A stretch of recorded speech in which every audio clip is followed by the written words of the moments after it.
Now, authorities at the Association International School at the airport residential area are raising safety concerns over a big pit behind their buildings. They fear their structures could collapse as a private developer continues to dig the earth to make way for the construction of a 22-story building. Already, nearby roads have developed cracks. Engineer at the Ayawaso Municipal Assembly, Natna Caesar, says the contractors only had a demolition permit. Max Shalabagba has more in this story.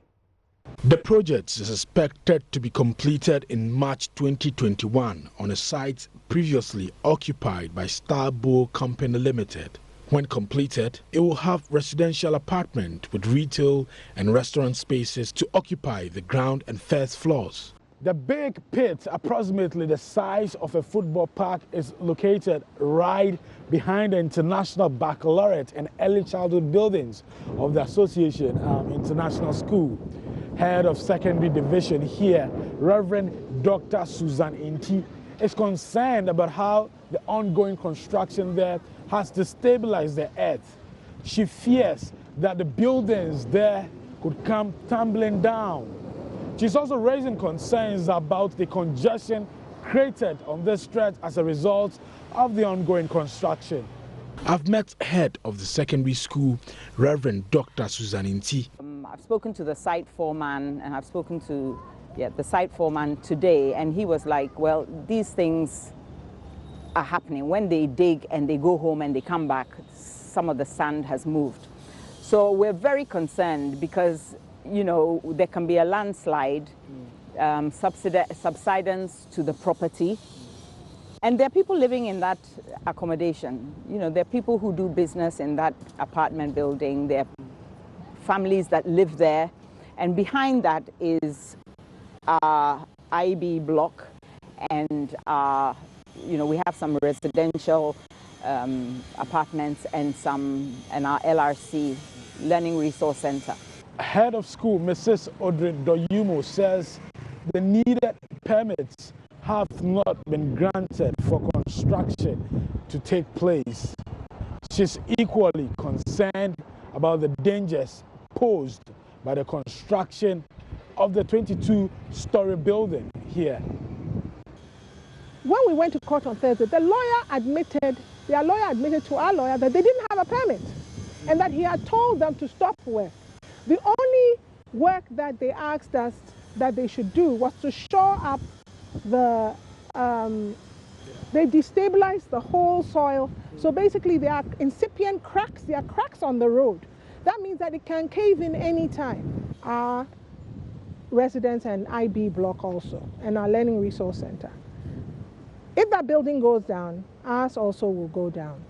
22 stories in a flight path where civil aviation has mandated that every building should not go more than 8 stories. We've been to aviation, we've done our homework.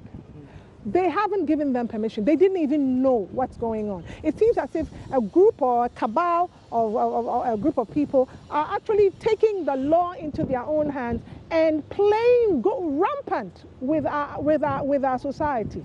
They are doing whatever they want with impunity because they don't care. Project manager Adamu Awudu says they are not doing anything illegal on the land.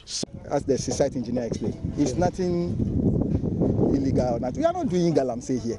We are not stealing, causing the financial loss to the state here.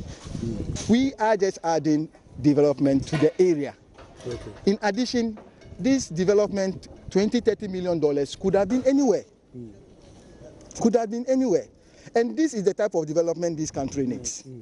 Not people coming to extract our metals and everything and go away. Engineer at the Ayawaso West Municipal Assembly, Nathan Caesar, says the contractors only have a demolition permit and they've asked them to construct a retaining wall to protect adjoining properties. So when we got there, we saw that the excavation has affected the road and the other adjoining property. So after the meeting, what we agreed on is that because if we leave it as it is now, the deterioration will continue and maybe we might not even have the road anymore. So what we asked them to do is to construct a reinforced retaining wall. That is what we agreed on. Then after that, they have to stop and make sure that they get the requisite documents, the permit before can allow them to continue. They are not yet done with the aviation permit. And it's the aviation permit that will determine the height limit that they are supposed to go. And that is also part of the requirement before permit can be granted. According to our laid down rules, what they are doing is wrong. They are not supposed to do that without permit.